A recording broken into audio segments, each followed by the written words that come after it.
Hello बच्चों, मैं आकाश कुमार भड़ाना। बच्चों, हमारा 11वीं क्लास का चैप्टर नंबर 3 चल रहा था और चैप्टर नंबर 3 में हम लोग भारतीय अर्थव्यवस्था की वर्तमान चुनौतियों का हम लोग अध्ययन कर रहे थे। और उस चुनौतियों के अध्ययन में हम लोग आपकी निर्धनता, आपकी गरीबी को हम लोग आपका देख रहे थे कि गरीबी किस प्रकार होती है, क्या कारण है, उनकी संख्या कैसे है, किस कारणों से आपकी बनी हुई है। ये हमारा लास्ट लेक्चर आपका हुआ था कि क्या कारण है जो आपकी गरीबी है वो निरंतर आपकी बनी हुई है।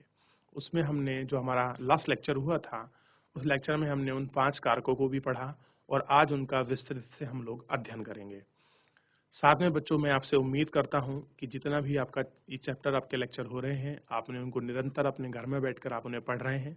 ये ऐसा समय है कि हम आपको आपका कार्य, आपका होमवर्क, हम आपका चेकिंग बैलेंस नहीं कर पा रहे हैं। इस समय एक बहुत बड़ा आपको क्रूशियल टाइम है।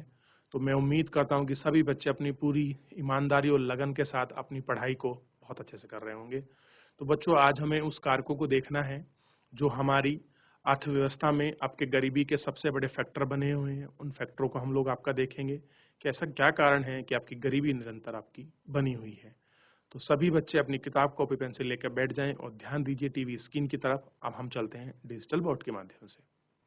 जो हमारा लास्ट लेक्चर हुआ था, उस लास्ट लेक्चर में हमने देखा था निर्धनता क्यों होती है, गरीबी आखिर में क्यों होती है। उस गरीबी को जानने के लिए हमने अपनी भारतीय अर्थव्यवस्था में जो हमें समस्या दिखाई गई थी, उन समस्याओं को हमने पढ़ा और वो हमें ये समस्या निकली जिसमें हमारे सामने उनका एक व्यापक रूप आपके सामने आया। सबसे पहले हमने देखा था निम्न पूंजी निर्माण। क्या देखा था बच्चों? निम्न पूंजी निर्माण। दूसरा हमने देखा आधारित संरचनाओं का अभाव, बेसिक इंफ्रास्ट्रक्चर का अभाव। तीसरा हमने देखा मांग का अभाव। किसका बच्चों? मांग का अभाव। चौथा हमने देखा जनसंख्या का दबाव, यानी कि भारत में जनसंख्या जो है वो बहुत अधिक है, इसलिए जो हमारी अर्थव्यवस्था पर जनसंख्या का जो प्रेशर है उसको भारित है, उसका ये भी एक बहुत बड़ी समस्या है हमारी निर्धनता में, हमारी गरीबी में निरंतर बना रहने का। दूसरा है सामाजिक कल्याण व्यवस्था का अभाव। अब देखिए, जो कुछ सामाजिक कल्याण ऐसी योजनाएं होती हैं जो समाज को, आपके गरीबी को डेवलप करने के लिए जो योजनाएं बन जाती हैं, कहीं ना कहीं उनका क्या है, आपका निरंतर अभाव है। तो ये हम लोग ऐसे फैक्टर थे जो हम आपके पिछले लेक्चर में देख चुके हैं। अब हमें इनकी इस लेक्चर में विस्तृत से अपनी हमें चर्चा करनी है। आइए हम लोग इसमें अपनी चर्चा करते हैं। अब देखिए, आपने पहले अध्याय में भारत में ब्रिटिश शासन के बारे में पढ़ा है। बिल्कुल, देखिए हमने जो हमारा पहला जो आपका चैप्टर हुआ है, हमने उसमें ब्रिटिश शासन व्यवस्था के बारे में पढ़ा है। जो आपकी ब्रिटिश शासन व्यवस्था है वो क्या है, हम उसके बारे में आपका बच्चों पढ़ चुके हैं। वैसे तो उस शासन व्यवस्था के प्रभावों के विषय में भी अभी भी विवाद आपका चल रहा है। कह रहे कि जो आपकी उस समय जो शासन व्यवस्था है उनके विषय में भी क्या चल रहा है, अभी आपका विवाद चल रहा है। पर भारत की अर्थव्यवस्था और जन सामान्य के जीवन स्तर के पर उसके बहुत नकारात्मक प्रभाव पड़े हैं। कह रहे हैं कि जो उस समय की आपकी पॉलिसियां थी, जब आपकी ब्रिटिश सरकार थी, तो उसमें जो भारतीय अर्थव्यवस्था है, कौन है बच्चों? भारतीय अर्थव्यवस्था और आम जन सामान्य यानी कि जो लोग हैं, उनके जीवन स्तर पर क्या पड़ा है बच्चों? नकारात्मक प्रभाव पड़ा है। कैसा पड़ा है? नकारात्मक प्रभाव। यानी कि ब्रिटिशरों की नीति इतनी अच्छी नहीं थी जो यहाँ के जन सामान्य और भारतीय अर्थव्यवस्था को विकसित कर सके। तो कुल मिलाकर जो उन्होंने कार्य किए, ना तो भारतीय अर्थव्यवस्था के हित में थे और न है कि जन सामान्य के हित में थे। क्योंकि अगर आप मैंने देखेंगे बच्चों, कहीं ना कहीं उनका जो था अपना हित छुपा हुआ था, अपने आप को डेवलपमेंट करने की उनकी थ्योरी एक बहुत अलग वो आपकी बनी हुई थी। क्लियर है बच्चों? आगे देखते हैं। अंग्रेजी राज के समय बड़े स्तर पर औद्योगिकरण हुआ। कह रहे कि अंग्रेजी जब आपका हुकूमत थी, यानी कि जब आपका अंग्रेजी शासन था, उस समय क्या हुआ? बड़े औद्योगिक का क्या हुआ? विकास हुआ।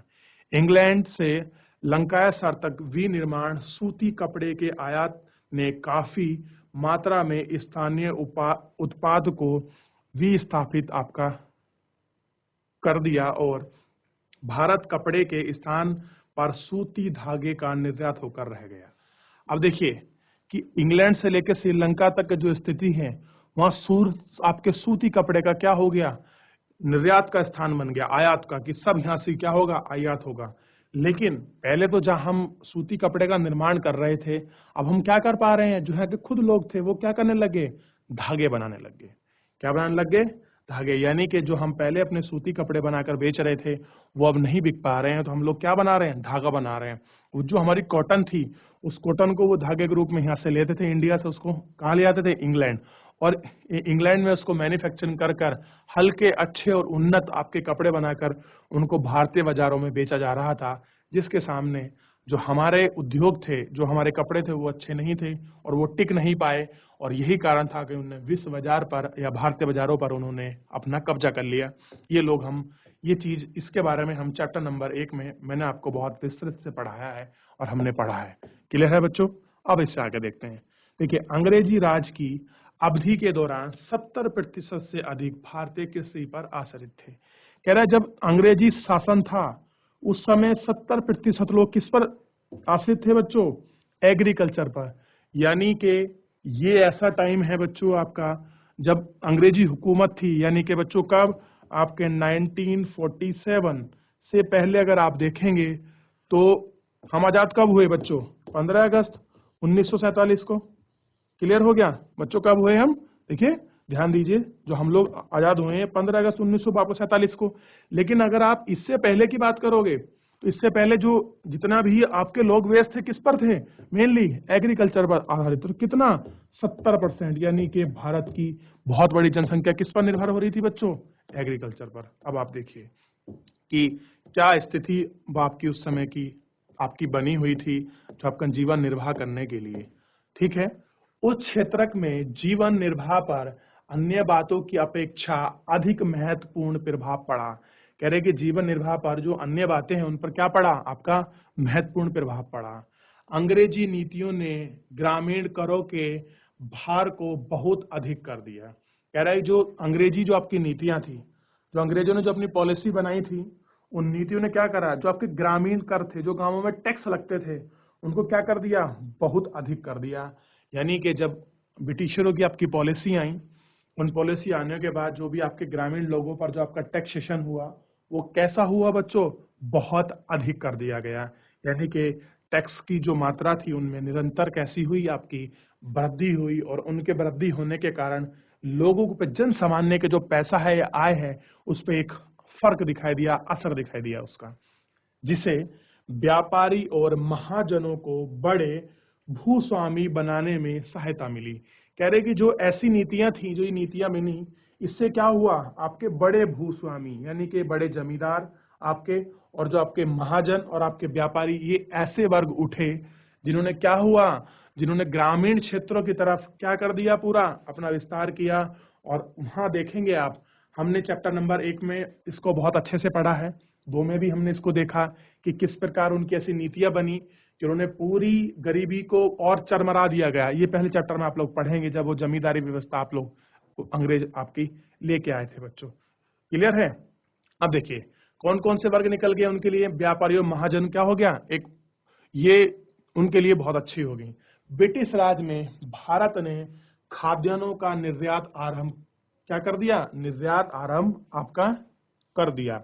अब देखिए इसके परिणाम स्वरूप 1875 से 1900 की अवधि के अकालों के दौरान 2,60,260 व्यक्तियों की मृत्यु हो गई। अब देखिए ये कह रहे हैं कि अगर आप 1875, क्लियर हो गया बच्चों, और आप 1900 के बीच की बात करेंगे, किसकी, 1900 के बीच की बात, तो मात्र 25 साल के अंदर कितने लोग मरे, 2,60,000 लोग क्या हो गए, इनकी मृत्यु हो गई। अब आप सोच के देखिए कि महज 25 सालों में ऐसी व्यवस्था बन गई कि जिससे आप 1875 से 1900 के दौरान 2,60,000 लोग क्या हो गए, अकाल से आपके भूखमरी से मर गए। यानी कि यहाँ के लोगों को खाद्यान्न नहीं मिल रहा था और बल्कि खाद्यान्न कहाँ हो रहा था, बाहर निर्यात हो रहा था। तो ऐसी स्थिति हमें अपने देश में तब देखने के लिए मिली जब यहाँ कैसे थे, ब्रिटिशर रूल था, ब्रिटिश आपका राज था। क्लियर हो गया? अब इससे आगे हम लोग देखते हैं। तो बच्चों मैं ये कहना चाहूंगा, आप इससे पहले एक बार ये चित्र देखिए, आप एक बार चित्र आप देख लें, बड़ा धूमिल सा चित्र है, आपको दिखाई देगा। अब देखिए चित्र कैसा दिखाई दे रहा है आपको, देखिए उससे पहले पढ़ लेते हैं। स्वरोजगार की गुणवत्ता का निम्न स्तरीय निर्धनता का पोषक है। अब देखिए ये एक आपकी महिला बैठी हुई है, देखिए बच्चों क्या है, महिला बैठी हुई है और ये महिला कुछ बर्तन आपका बेच रही हैं और यहाँ ये जो है आपका ये अन्य बाजार आपका क्या है, आपका लगा हुआ है। आप इस चित्र को देखिए, ये कैसा है, स्वरोजगार की बात कर रहे हैं कि वो अपना कुछ काम कर रहे हैं, अपना कुछ निर्माण कर रहे हैं। अब देखिए इससे आगे हम लोग देखते हैं कि ये जो स्थिति है ये क्या बनी हुई है। अब देखिए बच्चों, भारत में अंग्रेजी राज का मुख्य उद्देश्य तो यही था कि उन्हें भारत में अपने निर्यात बाजार मिल जाएं। देखिए अंग्रेजों का जो मुख्य मोटिव था वो क्या था, उन्हें क्या मिल जाए, भारत में अपने निर्यात का बाजार मिल जाए। क्या मिल जाए बच्चों, निर्यात का बाजार मिल जाए। तो अब मुझे बताइए क्या उन्हें कोई भारत की अर्थव्यवस्था, भारत के लोगों से कोई आपका लेना देना था उन्हें? तो बताइए नहीं था ना बच्चों। उन्हें क्या दिखाई दे रहा था, मात्र अपना प्रॉफिट, अपना लाभ। उनका जो मेन काम था वो किस पे था, अपने लाभ पर टिका था, अपने प्रॉफिट पर टिका था। उन्हें नहीं था किसी देश की अर्थव्यवस्था को विकसित करने से, उन्हें मतलब नहीं था किसी लोगों के खाद्यान्न मिलने से, उन्हें मतलब नहीं था लोगों के मर जाने से। उन्हें क्या मतलब था, बस उनका अपना प्रॉफिट, अपना लाभ उनको होना चाहिए। आगे देखते हैं। भारत अंग्रेजों के ऋण का भुगतान करते रहे तथा अंग्रेजी साम्राज्यवादी सेनाओं के लिए मानव शक्ति प्रदान कर रहे थे। अब देखिए भारत क्या कर रहा था, जो अंग्रेजों ने जो ऋण था उसके कौन कर रहा था, भारत उसका भुगतान कर, लगातार हम लोग टैक्स दे रहे थे, अन्य कर चीजें थी, जो पैसा आ रहा था हमसे ही ब्याज भुगतान के रूप में ही वो आपका लिया जा रहा था। और साथ ही में अंग्रेजी जो आपकी साम्राज्यवादी जो आपकी सेना थी उसके लिए जो आपकी मानव शक्ति थी उसे भी हम प्रदान कर रहे थे। यानी कि जो उनकी सेना थी, उनकी सेना में अगर आप शामिल होने वाले देखिए तो भारतीय लोग कैसे थे, आपके भारतीय लोग थे, वो क्या कर रहे थे, वहीं अपनी सर्विस दे रहे थे, वो अपनी अपनी सेवा दे रहे थे।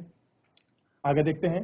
ब्रिटिश राज ने करोड़ों भारतीयों को निर्धन बना दिया। कह रहे जो आपका ब्रिटिश जो आपकी राज आया उसने क्या कर दिया, करोड़ों भारतीयों को क्या कर दिया, आपका गरीब बना दिया, आपका क्या बना दिया, निर्धन बना दिया। हमारे प्राकृतिक संसाधनों को लूटा गया। कह रहे जो हमारे नेचुरल जो आपके रिसोर्स थे उनको क्या किया गया बच्चों, आपका लूटा गया। ठीक। उद्योगों को सस्ते दामों पर अपना उत्पादन अंग्रेजों के हाथों में बेचना पड़ा।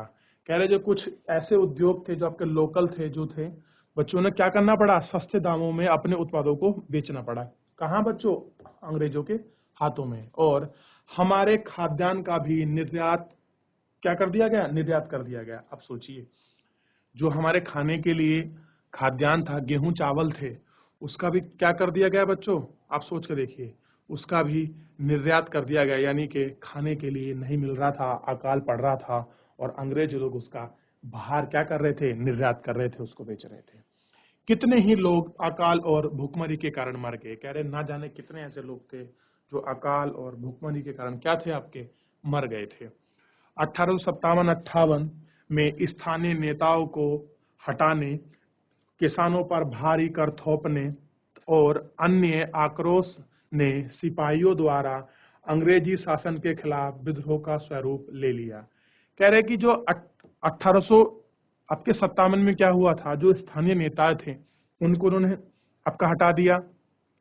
अब जो आपके किसान हैं उन पे भारी टैक्सेशन लगा दिया, नई नई अपनी अपनी कर व्यवस्थाएं थोप दी और जमींदारी अन्य ऐसी व्यवस्था थोप दी, जिनके कारण क्या हो गया बच्चों, एक रिवोल्यूशन हो गया और एक ऐसी क्रांति होगी जिसमें लिखा है ना कि अंग्रेजी शासन के खिलाफ विद्रोह का स्वरूप ले लिया। और इस विद्रोह को हम किसे जानते हैं, 1857 की क्रांति के नाम से जाना जाता है।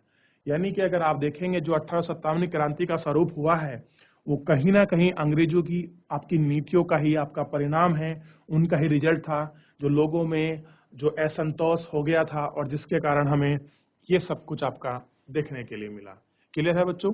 चलिए अब इससे आगे हम लोग आपका देखते हैं। देखिए इसमें लिखा है, आज भी कृषि ही ग्रामीण ग्रामीण जनता की आजीविका का मुख्य आधार है। कह रहे कि आज भी अगर आप देखोगे तो जो ग्रामीण लोग हैं उनकी आजीविका का मुख्य क्या आधार है बच्चों? कृषि। यानी कि आप खुद देखिए, गांव के जितने भी लोग हैं, अधिकतर बच्चे हमारे पास जो पढ़ रहे हैं सब गांव के ही हैं। तो आप खुद देखिए, आपके पास मेन बेसिक रिसोर्स क्या है? आपके परिवार के पास, आपके मम्मी पापा के पास किसी, अब देखिए नौकरियां तो बहुत कम है, नौकरी कैसी है? बहुत कम है। लोग कहीं जॉब करते हैं, कुछ करते हैं। ज्यादातर माध्यम क्या है आपका? कृषि। वो कृषि से कुछ उगाते हैं, साग सब्जी, अपना जितना भी धान चावल मंडवा अन्य दालें वगैरह, उनको हम लोग उगाते हैं, फिर उनको बाजार में बेचते हैं। उनसे हमें क्या मिलता है? हमें पैसा मिलता है। तो अल्टीमेटली कहीं ना कहीं जो आज भी हमारा जीवन अटका है वो किस पर है? एग्रीकल्चर बेस पर है। और कौन सा? ग्रामीण परिवेश की बात कर रहे हैं।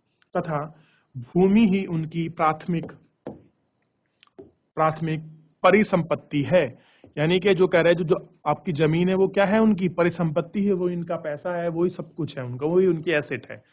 भू स्वामित्व को ही भौतिक संपन्नता का प्रमुख निर्धारक माना जाता है। कह रहे हैं कि जो भू स्वामित्व है, जो आपकी लैंड है, उसको क्या माना जाता है? भौतिक संपन्नता का प्रमुख निर्धारक माना जाता है। और कहा जाता है कि जिसके पास जमीन है वह जीवन सुधार जीवन स्तर सुधारने में समर्थ हो सकता है। कह रहे कि ऐसा मानते हैं भाई कि जिसके पास जमीन है वो क्या कर सकता है? अपना जीवन सुधार सकता है, अपने जीवन को सामर्थ्य कर सकता है।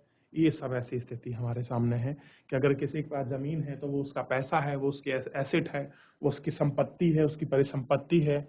और जमीन है तो वो अपना जीवन सुधार सकता है और अपने जीवन स्तर में वो बदलाव क्या है? अपना बदलाव ला सकता है। ऐसी इसमें बात की गई है। देखिए, स्वतंत्रता के बाद से सरकार ने भूमि के पुनर्वर्तन के कारण के प्रयास किए हैं। कह रहे हैं कि भूमि में रिफॉर्म के लिए क्या किए हैं सरकार ने स्वतंत्रता के बाद? आपके प्रयास किए हैं। जिनके पास अधिक भूमि थी उन्हें भूमि लेकर उस भूमिहीन के बीच बांट दिया गया, जो अपनी ही भूमि पर मजदूर के रूप में कार्य कर रहे थे। अब देखिए गवर्नमेंट ने क्या किया इन सबको रिफॉर्म लाने के लिए। मैंने आपको बताया था, पिछले चैप्टर में हमने पढ़ा है कि हमने पढ़ा था जमींदारी उन्मूलन व्यवस्था। क्या पढ़ी थी? जमींदारी उन्मूलन व्यवस्था। तो सरकार ने क्या किया, जो आपके बड़े जमींदार थे, जिनके पास बड़ी जमीनें थी, उन जमीनों से उनसे लिया। और जो लोग गांव में आपके या उस क्षेत्र में जो आपके भूमिहीन हो चुके थे, भूमिहीन का मतलब जिनके पास अपनी जमीनें नहीं बची थी और जमींदारी व्यवस्था के तहत उनकी जमीनें आपका चली गई थी। अब क्या किया सरकार ने? उन बड़े किसानों से उनकी जमीन को क्या करा? बांटा। और जो भूमिहीन थे उनमें क्या हो गया? आपस में जमीन बांट दी, ताकि लोगों में भूमि सुधार आपका किया जा सके और लोगों के जो आपके ग्रामीण स्तर थे, जो उनके जीवन स्तर में क्या किया जा सके? आपका बदलाव किया जा सके। और सरकार ने ये अपना कार्य क्या किया? शुरू किया कि जो लोग अपनी लैंड पर क्या हो गए हैं? मजदूर बनकर रह गए हैं, हम उनका रिफॉर्म या हम उनको बढ़ावा इस प्रकार से या इस माध्यम से आपका दे सकते हैं। किंतु इन प्रयासों की सीमित सफलता ही मिली। कह रहे जो भी आपके प्रयास किए गए, कैसी सफलता मिली बच्चों? सीमित। यानी कि जो एक बड़े स्तर पर हमें सफलता मिलनी चाहिए थी वो हमें कहीं ना कहीं बड़े स्तर पर अपनी वो सफलता हमें देखने के लिए नहीं मिली, क्योंकि अधिकांश किसानों के पास जोत थे वे बहुत छोटे थे। कह रहे अधिकांश किसानों के पास जो आपके जो खेत थे या जो काम कर रहे थे वो कैसे थे? बहुत छोटे थे। उनके पास भूमि को उपज बनाने के लिए धन, देखिए क्या कह रहा है? धन योग्यता का क्या था? अभाव था। धन और योग्यता का क्या था बच्चों? अभाव था। यानी कि एक तो उनके पास जमीन छोटी है, लैंड कम है एग्रीकल्चर करने के लिए उनके पास, फिर पैसे की कमी है, फिर योग्यता का अभाव है कि उनमें किस प्रकार से अधिक उत्पादन किया जाए। क्लियर हो गया? क्या है इसका? अभाव। हमें क्या था? इसका अभाव था। तो ये सारे कहीं ना कहीं ऐसे फैक्टर थे, ऐसे कारक थे जो लगातार हमारे सामने आ रहे थे। और जोत का आकार व्यवहारिक रूप से बहुत छोटा था। कह रहे कि जो जोत का आकार था, जो खेत के साइज थे, वो कैसे थे? बहुत छोटे थे।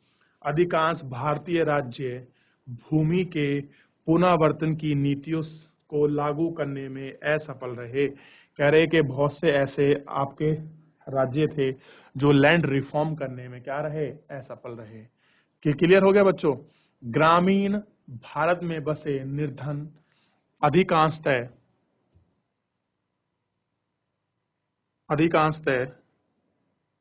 बहुत छोटे छोटे किसान होते हैं। उनकी भूमि आमतौर पर कम उपज और वर्षा पर निर्भर होती है। बच्चों क्या करती है? कम उपज। और किस पर निर्भर होती है? वर्षा पर, यानी कि उनके पास सिंचाई के भी पर्याप्त साधन नहीं है। उनकी आजीविका निर्वाह फसलों और कभी कभी पशुधन पर आपके निर्भर होती है। कह रहे कि जो आपकी फसल उगेगी उससे जीवन चलाएंगे, जो आपके पशु हैं उनसे जीवन चलाएंगे। जनसंख्या की तीव्र वृद्धि और रोजगार के वैकल्पिक स्रोत के अभाव में कृषि के लिए प्रति व्यक्ति भूमि की उपलब्धता धीरे धीरे क्या हो रही है? आपकी घट रही है। बच्चों क्या हो रही है? उपलब्धता कैसी हो रही है? घट रही है। आप खुद देखेंगे, अब आपके दादाजी के पास मान लीजिए 10 नाली था। कितना था? 10 नाली, 10 बीघा जमीन था। अब आपके पापा जी कितने हुए? उनके 2 पुत्र हैं, एक बड़े एक छोटे। कितने पुत्र हैं? 2। अब देखिए, अब इसको 2 पार्ट में आपका डिवाइड किया जाएगा, 5 नाली इनका और 5 इनका। ठीक। अब देखिए, अब आप चाहे आप इनके लड़के हों या इनके, मान लीजिए इनके भी 2-2 लड़के थे। क्लियर हो गया? अब इस 5 को 2 में डिवाइड करेंगे तो आपका 2.5 नाली और 2.5 नाली। और मान लीजिए अगर इनके 5 लड़के हुए तो इनके आपके कितनी पड़ेगी? एक एक नाली। तो आप देखेंगे जो आपका जोत है लगातार वो क्या हुआ है बच्चों? कम हुआ है। तो ये सारी ऐसी समस्याएं हैं जिनके कारण क्या हो रही है? गरीबी आपकी बढ़ रही है या आपका एक स्तर आपका बना हुआ है। ये हमें आपका दिखाया गया है कि जो आपका किस प्रकार है, जो आपका जोत हो रहा है वो आपका निरंतर कैसी हो रही है? आपकी कमी आ रही है। क्लियर हो गया? अब देखिए, जोतों का विखंडन हो रहा है। इन छोटी छोटी जोत से प्राप्त आय से परिवार की मूलभूत आवश्यकताओं की पूर्ति नहीं होती। वे आपने सुना होगा कि कृषि और अन्य घरेलू आवश्यकताओं के लिए ऋण का भुगतान न कर पाने के कारण किसान आत्महत्या कर रहे हैं, क्योंकि उनकी फसलें सूखे और प्राकृतिक आपदाओं के कारण क्या होती हैं बच्चों? नष्ट हो जाती हैं। तो बच्चों, हमने देखा जो आपके गरीब है वो किस प्रकार आपका गरीब बना हुआ है, क्या ऐसे कारण हैं, कौन सी ऐसी नीतियां रही थी जो कहीं ना कहीं एक गरीबी बहुत व्यापक रूप में हमें आज तक अपनी चरम स्थिति पर खड़ी है। उन समस्याओं का, उन नीतियों का, उन पॉलिसियों का हमने अध्ययन किया और साथ में हमने देखा कि जो इनकी जड़ें हैं आपकी गरीबी की, वो कहीं ना कहीं हमारे स्वतंत्रता से पूर्व जो आपकी ब्रिटिश की नीतियां थी उन नीतियों की देन आज तक हमारे सामने वर्तमान रूप में खड़ी हैं। चाहे सरकार ने आपकी लैंड रिफॉर्म के लिए बहुत कोशिश की गई हैं, लेकिन वो इतने अच्छे रिजल्ट नहीं दे पाए। और साथ में हम ये भी देखा कि जोत का आकार निरंतर आपका घट रहा है, जिसके कारण उत्पादकता कम है और जनसंख्या यानी कि आपके परिवारों की व्यक्ति की निर्भरता बहुत अधिक है। तो ये ऐसे कारक हैं जिन कारकों के माध्यम से ये सारी चीज हमें व्यापक रूप में आपकी दिखाई दे रही हैं। तो बच्चों, हम जानेंगे जो हमारा शेष चैप्टर है, अगले लेक्चर में हम इसको अच्छे से कंप्लीट करेंगे। इसके लिए केवल इतने ही। बच्चों, मैं उम्मीद करता हूँ कि आप इसको घर जाकर एक बार जरूर पढ़ेंगे। धन्यवाद।